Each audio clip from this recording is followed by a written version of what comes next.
Nobyembre na, matagal nang nagsara ang inyong mga kapitbahay ng kanilang hardin.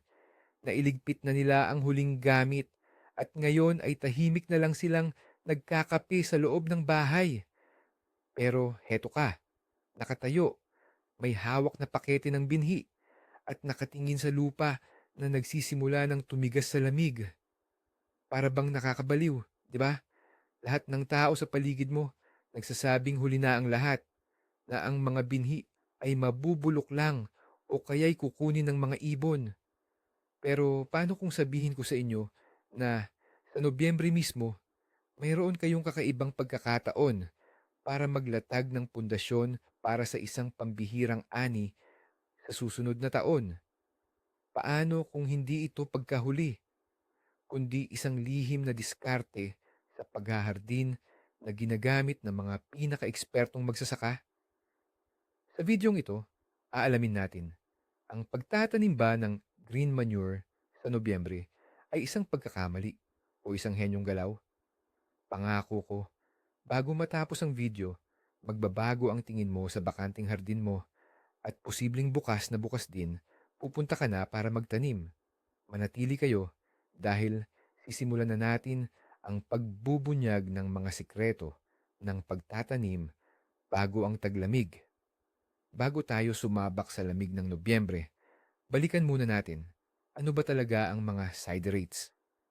Sa madaling salita, ang mga ito ay halaman na hindi natin tinatanim para anihin, kundi para pakinabangan mismo ng lupa. Tinatawag din itong green fertilizer or berdeng pataba. Ang misyon nila ay isauli, pakainin at pagalingin ang lupa matapos ang isang mabigat na season. Sa tag-araw at maagang taglagas, aktibo silang tumutubo, nag-iipon ng malaking berdeng masa at ang kanilang mga ugat naman ay nagpapalambot sa lupa. Pagkatapos, ginugupit natin sila at hinahalo sa lupa kung saan sila ay nabubulok, nagpapayaman dito ng organikong bagay at sustansya. Yan ang klasikong pamamaraan. Pero ang pagtatanim bago magtaglamig ay gumagana sa iba't ibang panuntunan. Dito, ginagamit natin ang kalikasan mismo, ang kanyang tulog sa taglamig at ang kanyang paggising sa tagsibol bilang ating kakampi. Hindi tayo naghihintay ng mabilis na paglaki sa taglagas. Naglalaro tayo ng long game na kasalalay ang ating taya sa tagsibol. At ito mismong pagbabago sa estratehiya ang nagdudulot ng maraming pagtatalo at kalituhan. Kaya't tapusin na natin ang mga pagtatalong ito at ayusin ang lahat ng sunod-sunod. Kaya, ang pinakamalaking maling akala na madalas nating marinig, huli na raw magtanim kapag Nobyembre. Bakit ba naiisip yan? Simple lang ang lohika. Parating na ang lamig or baka mag-snow pa. Siyempre, parang malinaw na hindi mabubuhay ang maliliit na buto sa ganoong sitwasyon. Maaari silang magyelo o kaya naman ay mabulok dahil sa sobrang lamig at basa. Marami ang nag-iisip na ang kanilang pagod ay mapupunta lang sa wala, magiging yelo, at sa pagdating ng tagsibol, wala nang matitira kundi pagkadismaya at nasayang na pera sa buto. Ang takot na yan ay natural lang. Basi kasi yan sa nakasanayan natin sa pagtatanim tuwing tagsibol at tag-init kung saan ang init ang susi para tumubo ang halaman. Pero dito, kailangan nating baguhin ang ating pananaw. Ang pagtatanim bago dumating ang taglamig o ang tinatawag na under winter sowing ay hindi tungkol sa pagpapalaki ng halaman sa taglagas. Ito ay tungkol sa pag-imbak o pagpreserba ng buto sa lupa hanggang sa tagsibol. Hindi dapat silang tumubo ngayon. Ang trabaho nila ay manatili sa malamig na lupa, dumaan sa natural na stratification, maging matibay at maghintay sa unang init ng tagsibol para biglang sumibod ng malakas. Isipin mo na lang ang mga buto ng ligaw na halaman. Nahuhulog sila tuwing taglagas at tahimik silang nabubuhay sa ilalim ng niebe para tumubo ng maaga pagdating ng tagsibol. Ginagaya lang natin ang natural na prosesong iyan. Tingnan natin ang agham sa likod ng prosesong ito. Ano ba talaga ang nangyayari sa mga buto na inihasik natin sa malamig na lupa tuwing Nobyembre? Sila ay pumapasok sa isang estado ng deep dormancy o matinding pamamahinga. Pinipigilan ng lamig ang kanilang pagtubo, ngunit hindi ito nakamamatay. Basta tama ang napili nating winter crops o pananim para sa taglamig. Ang malamig na panahong ito ay talagang nakakabuti sa kanila.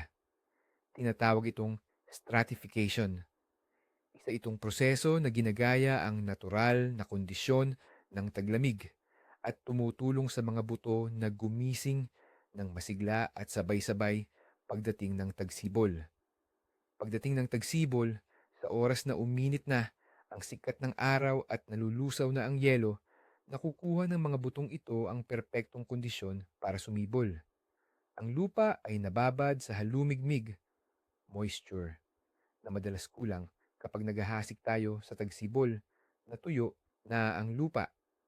Magsisimula silang tumubo sa pinakamaliit na pag-init ng lupa, kaya nauunahan nila ang pagtubo ng mga damo at mas nauna pa sila sa ating mga kamay na kakarating pa lang sa hardin.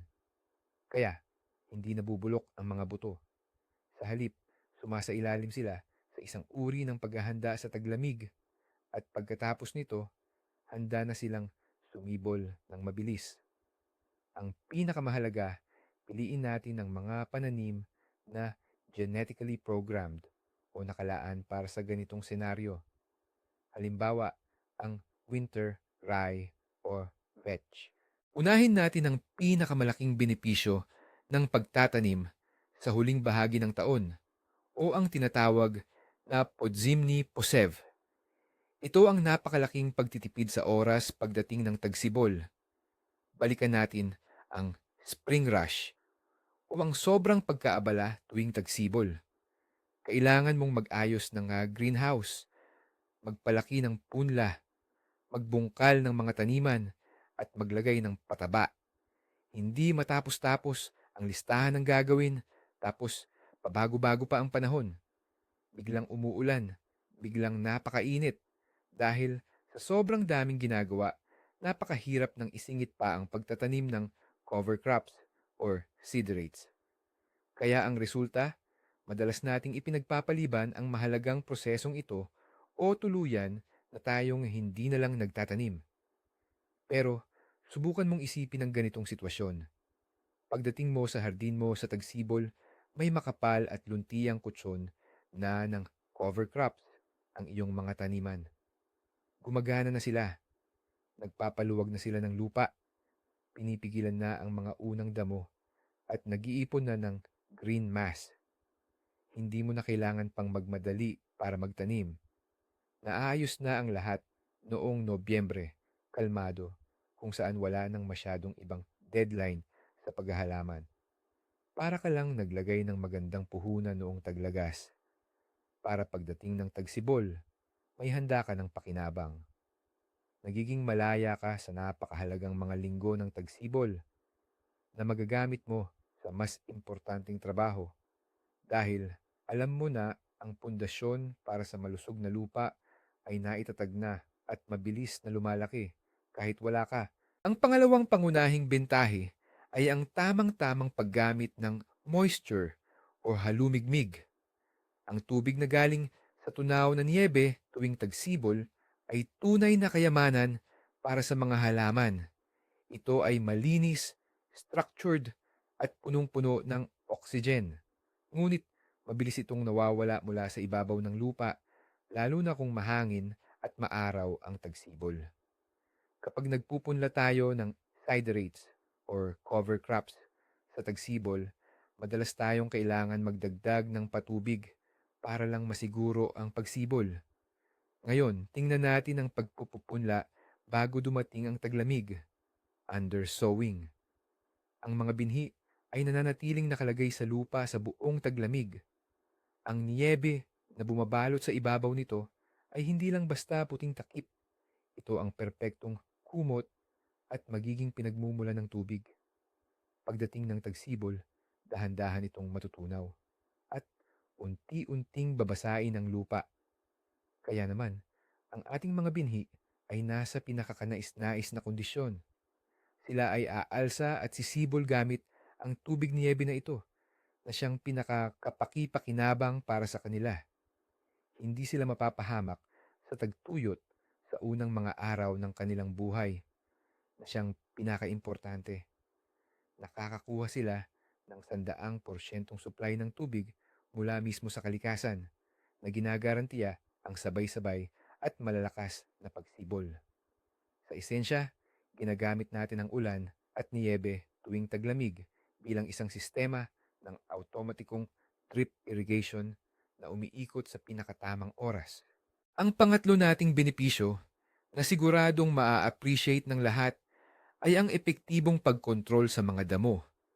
Saan ba nanggagaling ang mga damo tuwing tagsibol, spring? Ang mga buto nila, tulad din ng buto ng green manure, ay nagpapalipas ng taglamig sa lupa at nag-aabang ng tamang oras. At madalas, mas mabilis pa silang sumibol kaysa sa ating mga itinatanim na pananim. Pero hindi mangyayari yan sa ating sitwasyon. Ang green manure na itinanim bago magtaglamig, lalo na ang mga winter crops tulad ng rye, ay napakaagang sisibol. Halos pagkaalis pa lang ng nyebe. Bubuo sila ng siksik at makapal na berdeng sapin na hindi magbibigay ng pagkakataon sa mga damo na mabuhay. Una, pisikal nilang lilimliman ng lupa, aalisin ang sikat ng araw na kailangan ng buto ng damo para tumubo. Pangalawa, mabilis na kukunin ng matitibay na ugat ng green manure ang tubig at sustansya mula sa ibabaw ng lupa, kaya wala nang matitira sa mga kalaban nila. Ang ilan pang green manure, tulad ng rye, ay may tinatawag na allelopathic properties. Ibig sabihin, ang chemical na inilalabas ng kanilang mga ugat ay pumipigil sa paglaki ng ibang halaman sa paligid. Kaya, pagdating ng panahon na itatanim mo na ang pangunahing pananim, magkakaroon ka ng malinis at walang damong lupa at hindi mo na kailangang magsayang ng oras sa nakakapagod na pagdadamuhan sa simula ng season. Ang pinakamahalagang tanong ngayon, ano ba talaga ang itatanim natin nitong Nobyembre? Dito, bawal na bawal tayong magkamali. Kung magtatanim tayo ng mga pananim na mahilig sa init tulad ng facelia or buckwheat, para mo lang talagang tinapo ng mga buto sa hangin. Ang kailangan lang natin ay ang mga tinatawag na winter crops o iyong mga pananim na sadyang lumalaban sa matinding lamig at yelo. Ito yung mga halaman na ang ikot ng buhay ay perpektong ginawa para makayanan ng pag-winter. Hindi sila takot sa lamig. Sa katunayan, kailangan pa nila ang panahong ito ng kalamigan para sa maayos nilang paglago. Ang karaniwang proseso nila ay tumutubo sila ng bahagya sa taglagas, nagiging parang maliit na roset ng dahon. Naghihintay sa ilalim ng nyebe sa ganoong estado at mabilis na nagpapatuloy sa paglaki pagdating ng maagang tagsibol. Pero sa ating pagtatanim nitong Nobyembre, malamang na hindi na sila aabot tumubo sa taglagas at ayos lang yan. Hihintayin lang ng mga buto ang tagsibol sa ilalim ng lupa.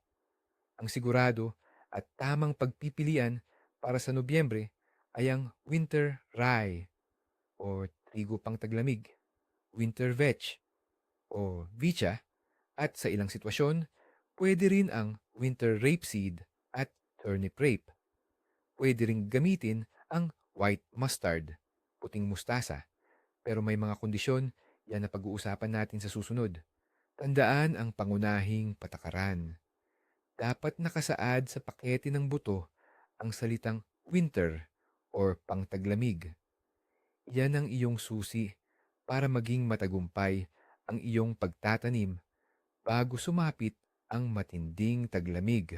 Pag-usapan natin ng detalyado ang hari ng paghahasik bago dumating ang taglamig, ang winter rye. Kung isa lang ang kailangan kong itanim bilang green manure or siderat sa buwan ng Nobyembre, ang rye ang pipiliin ko. Ang rye ay isang tunay na kampeyon sa tibay at sa benepisyo nito sa lupa.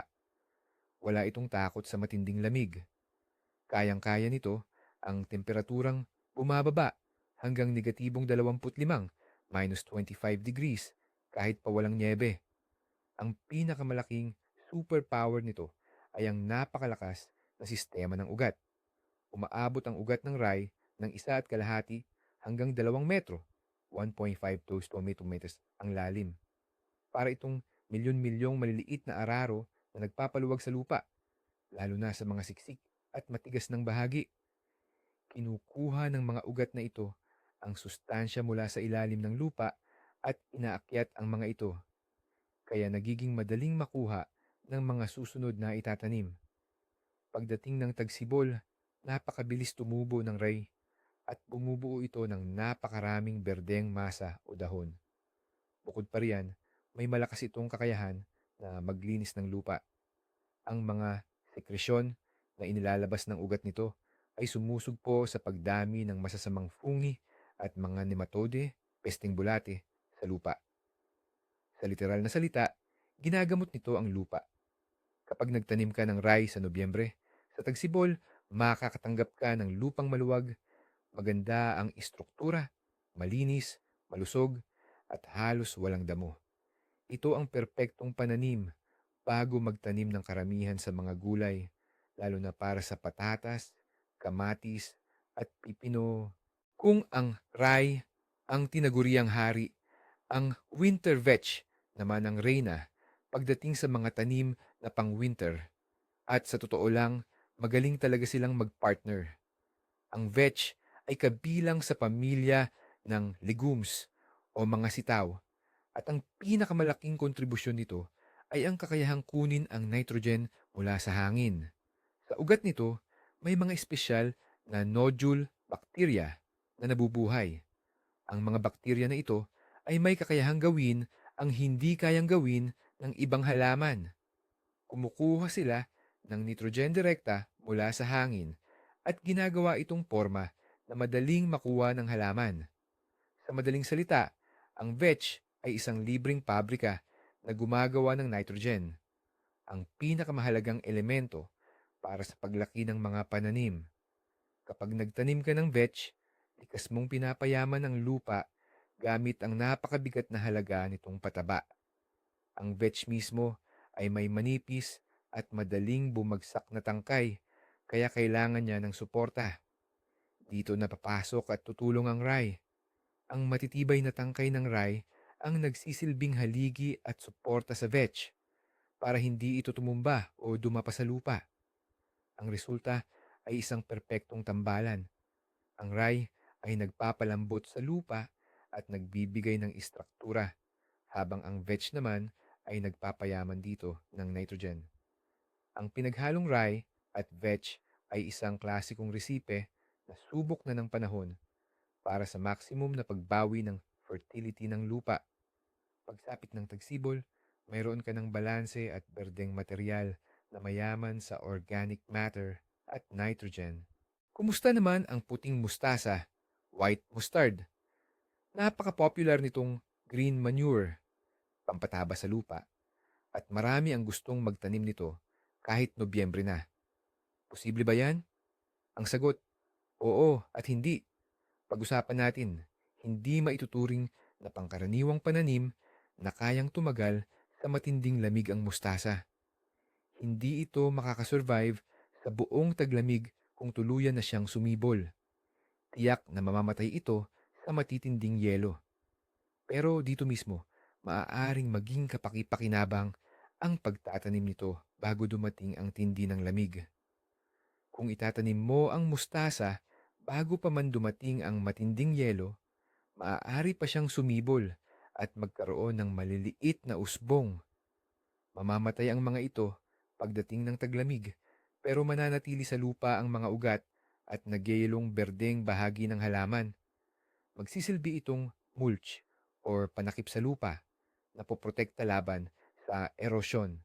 At pagdating ng tagsibol, mabilis itong maaagnas at ibabalik ang lahat ng sustansya nito sa lupa.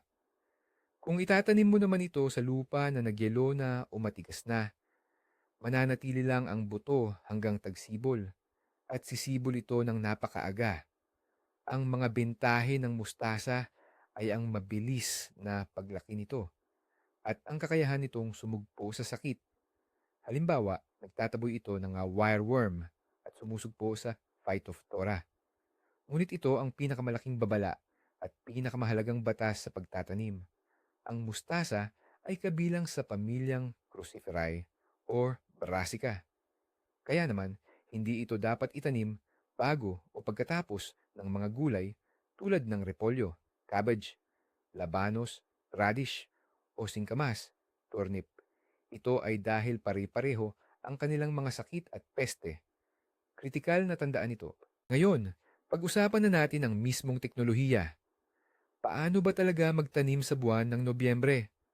Ang pinaka nakakaintriga dito ay yung tinatawag nilang paraan ng paghahasik sa ilalim ng snow or niebe. Sa totoo lang, sobrang simple lang nito. May dalawang pangunahing sitwasyon.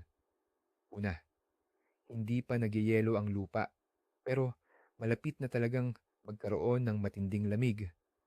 Ang gagawin natin, ikakalat lang natin ang buto sa ibabaw ng kamang taniman. Tapos, bahagya lang natin itong hahaluin gamit ang kalaykay. Hindi kailangan hukayin ng malalim. Sapat na yung dumikit lang ang buto sa lupa. Ang goal natin ay huwag silang sumibol bago pa dumating ang yelo. Ang pangalawang sitwasyon, at ito ang pinaka-interesante, nagyelo na ang lupa o kaya naman ay bumagsak na ang unang manipis na snow, mga 5 sentimetro lang. Ito ang perpektong kondisyon. Ikakalat lang natin ang buto direkta sa ibabaw ng mayelong balat ng lupa o kaya sa ibabaw ng snow. Huwag kang mag-alala. Gumagana ito. Pagdating ng tagsibol, kapag nagsimula ng matunaw ang snow, ang mga buto, kasabay ng tubig mula sa yelo, ay dahan-dahang bababa at mapipindot sa ibabaw ng lupa. Tinitiyak nito ang perpektong kontak sa basang lupa. Sa paraang ito, may iwasan natin ang panganib na sumibol sila ng maaga at mamamatay dahil sa lamig. Hindi na rin masyadong aktibo ang mga ibon sa panahong ito, kaya maliit lang ang posibilidad na matukan nila ang mga buto. Ito ang pinakatamad, pero kasabay nito, ang pinakaepektibong paraan ng pagtatanim. Ang isa sa pinakamagandang bagay sa pagtatanim tuwing Nobyembre ay ang minimal na paghahanda ng lupa.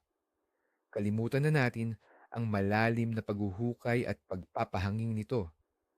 Pagdating ng taglagas, pagkatapos anihin ang mga pananim, talagang pagod na ang lupa.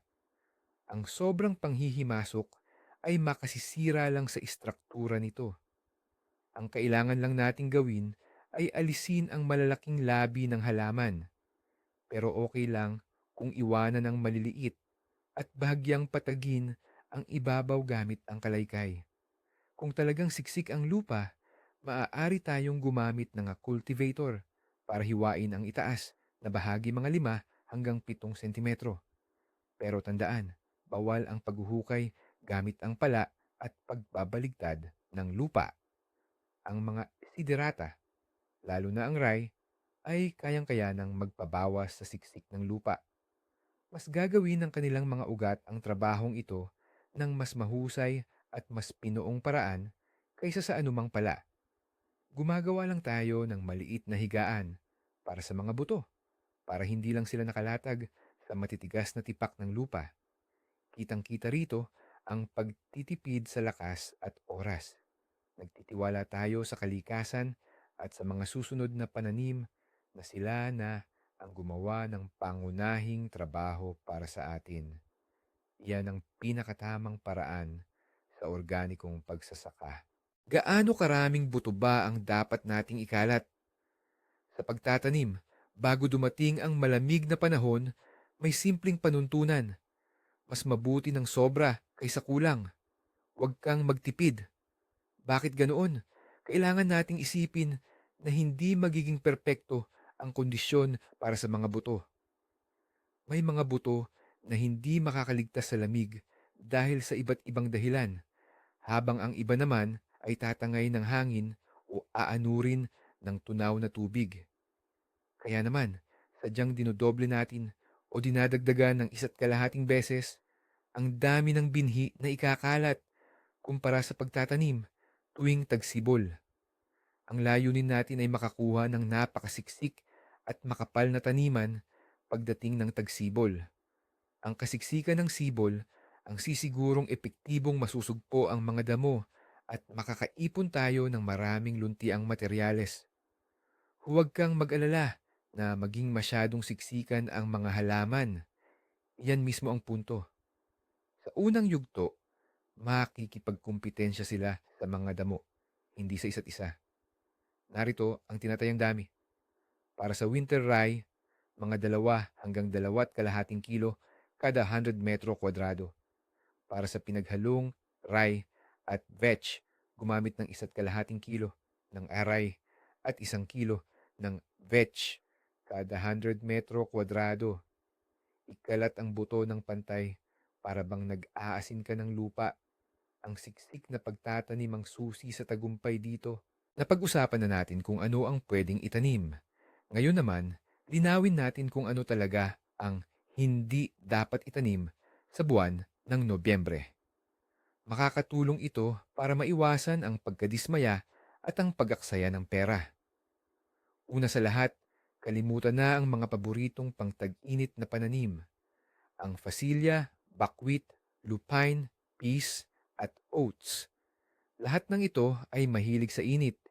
Hindi sanay ang kanilang binhi na matagal na nakabaon sa malamig na lupa at mamamatay agad ang kanilang usbong sa oras na sumapit ang matinding lamig. Ang pagtatanim ng mga ito sa Nobyembre ay garantisadong mabibigo. Hindi lang sila tutubo pagdating ng tagsibol.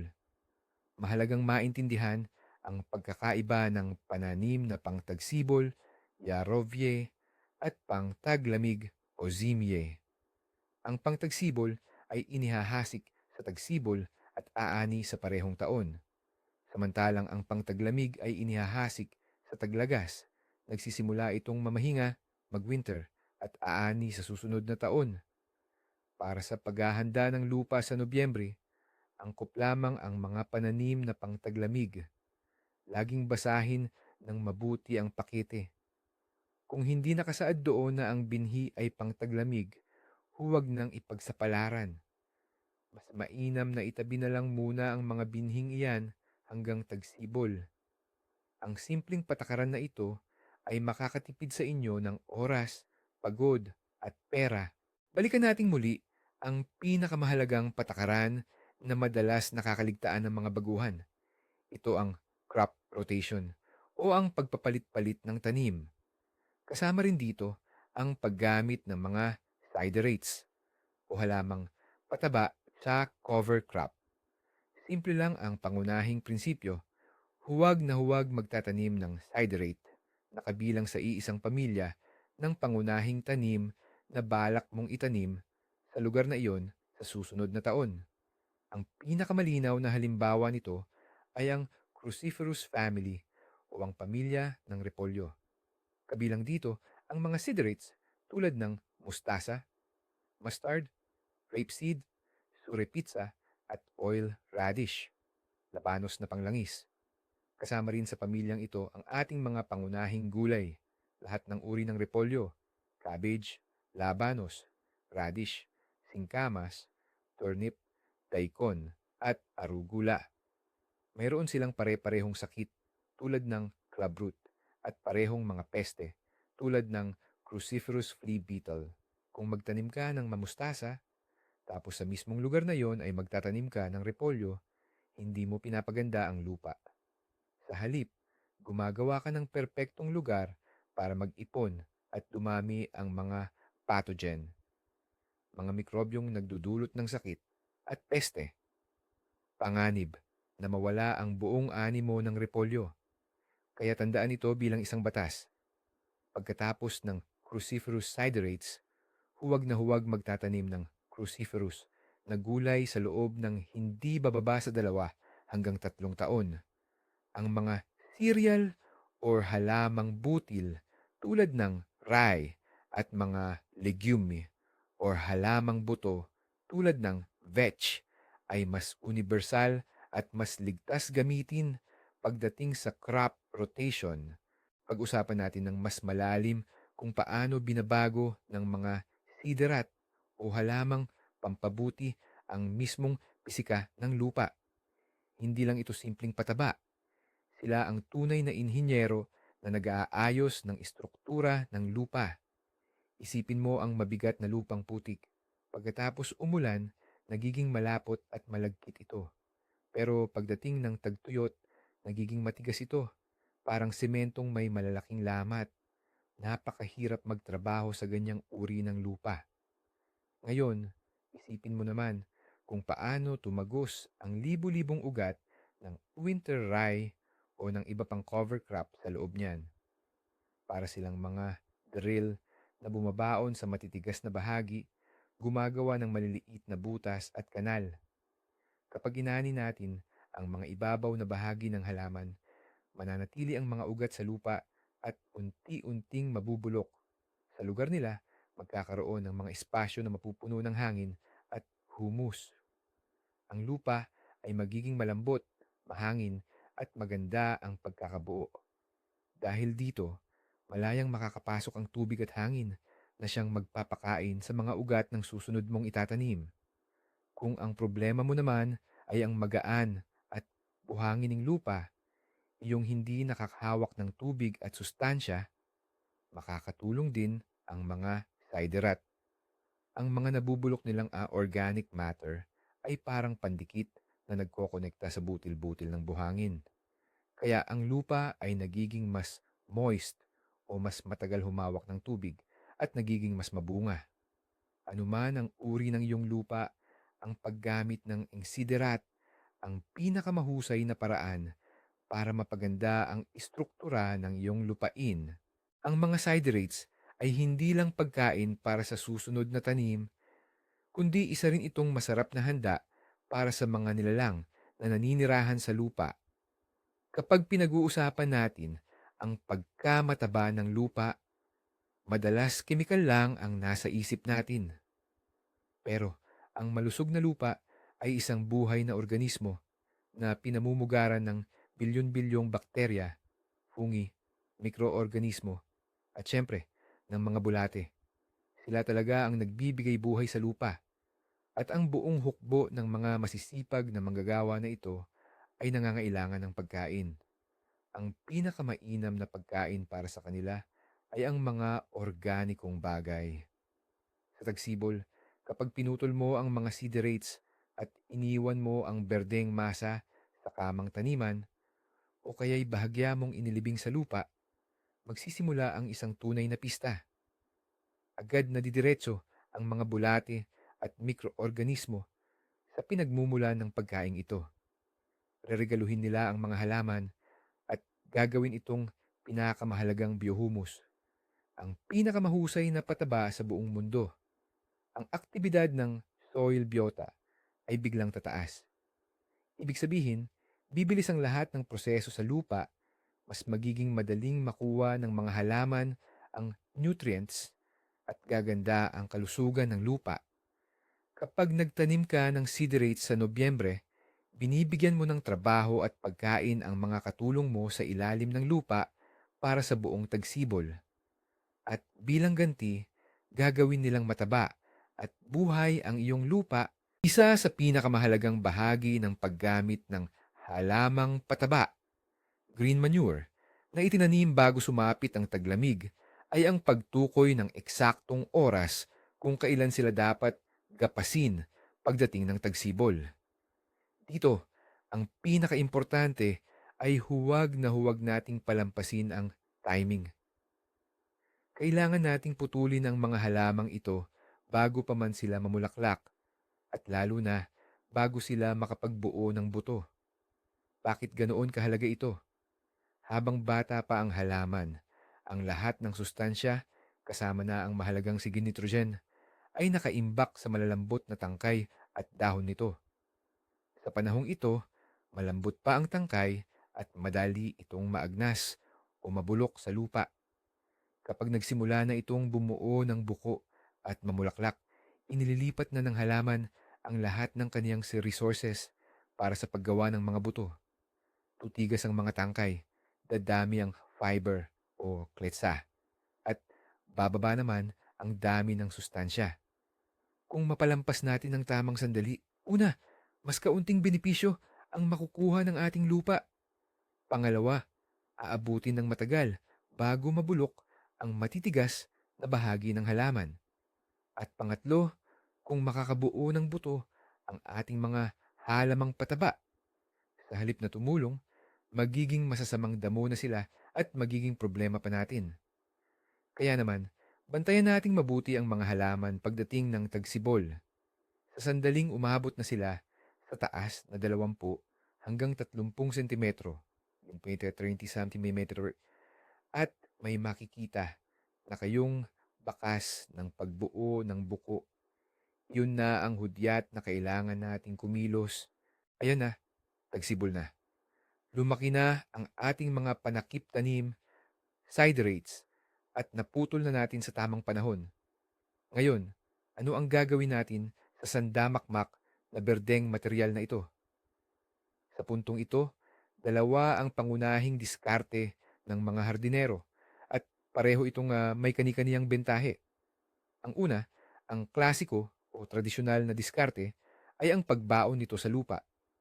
Ang mga tinabas na halaman ay ginigiray-giray, minamaliit, gamit ang pala at hinahalo sa ibabaw na bahagi ng lupa, sa lalim na hindi hihigit sa 10 hanggang 15 sentimetro.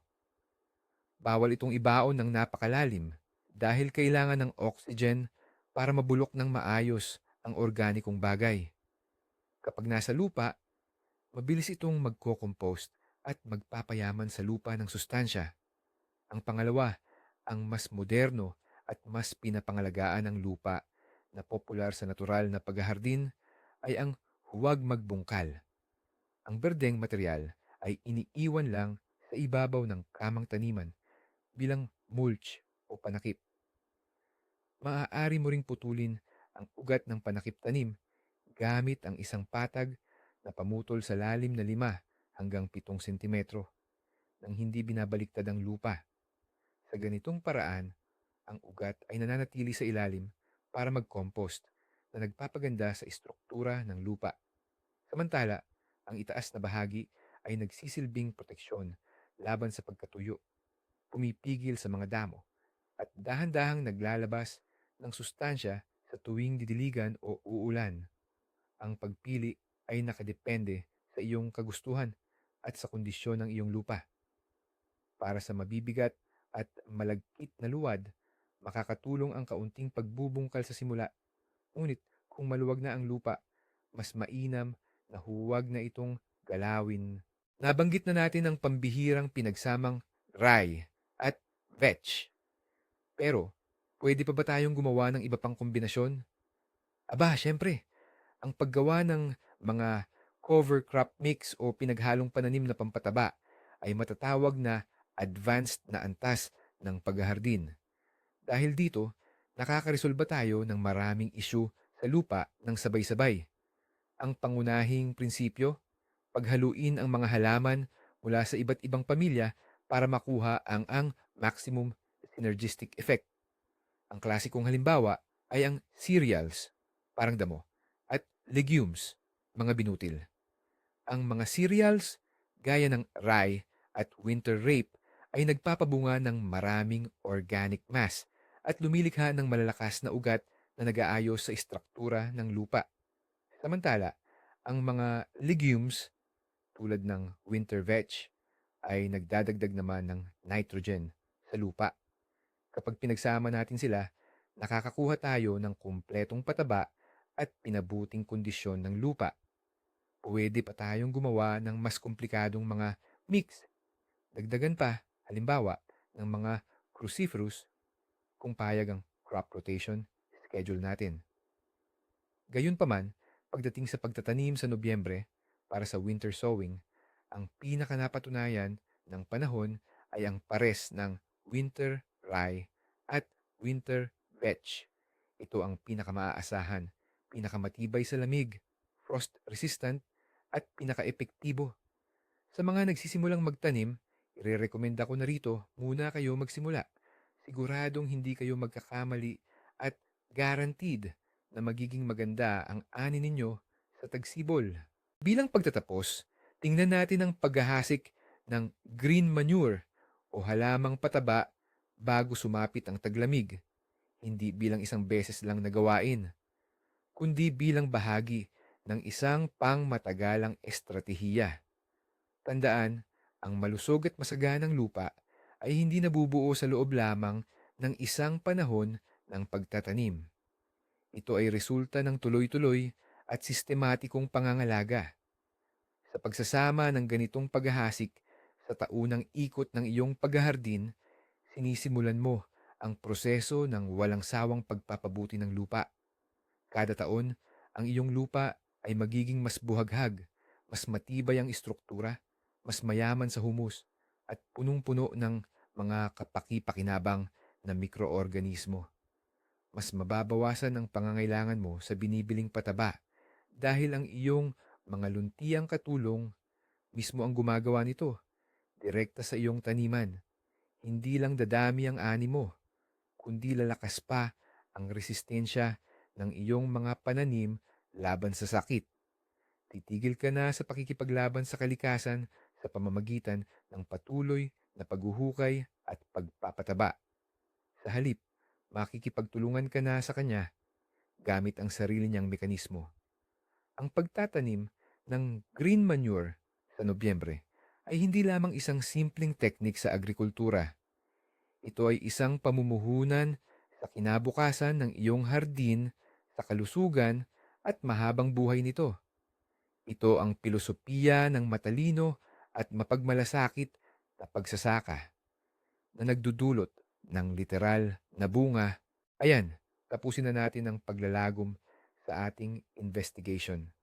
Huli na bang maghasik ng panakip na tanim or green manure ngayong Nobyembre? Ngayon, sigurado na kayo sa sagot. Hindi, hindi pa huli. Sa halip, ito ay isang estratehiko at napakatalinong hakbang. Natuklasan natin na hindi lang hindi namamatay sa lamig ang mga buto, kundi nagiging mas matibay pa sila. Nakita rin natin kung paanong ang simpleng paghahanda na ito sa taglagas ay malaking tipid sa ating oras at pagod pagdating ng tag-init. Ang ating mga green helper gamit ang tubig mula sa ulan o lamig ay gumagawa ng buhay na sapin sa lupa na papatay sa mga damo, magpapakain sa lupa at magpapasigla sa mga bulati. Naiintindihan natin na ang susi sa tagumpay ay ang tamang pagpili ng klase ng tanim. Ang winter rye at vetch, sila ang ating mga subok at pinakapaboritong klase. Kaya ngayon, kapag tinitingnan mo ang iyong hardin ngayong Nobyembre, hindi na ito isang malungkot na bakanting espasyo, kundi isang malinis na canvas kung saan maaari kang magsimulang gumawa ng obra maestra ng saganang ani. Ngayon na, maraming maraming salamat sa inyo dahil sinamahan nyo ako at tinapos nyo ang video na ito. Sana ay nakatulong ito at nakapagbigay inspirasyon sa inyo para sa inyong mga bagong garden goals. Huwag kalimutang mag-subscribe sa ating channel at ilike ang video na ito kung may bago kayong natutunan. Ngayon, may tanong ako sa inyo. Nasubukan na ba ninyong magtanim ng green manure bago sumapit ang malamig na panahon? O baka naman, dahil dito sa video na ito, ay nainganyo na kayong subukan ito sa unang pagkakataon. I-share nyo naman ang inyong karanasan, plano, o mga katanungan sa comment section. Pag-usapan natin. Hanggang sa muli,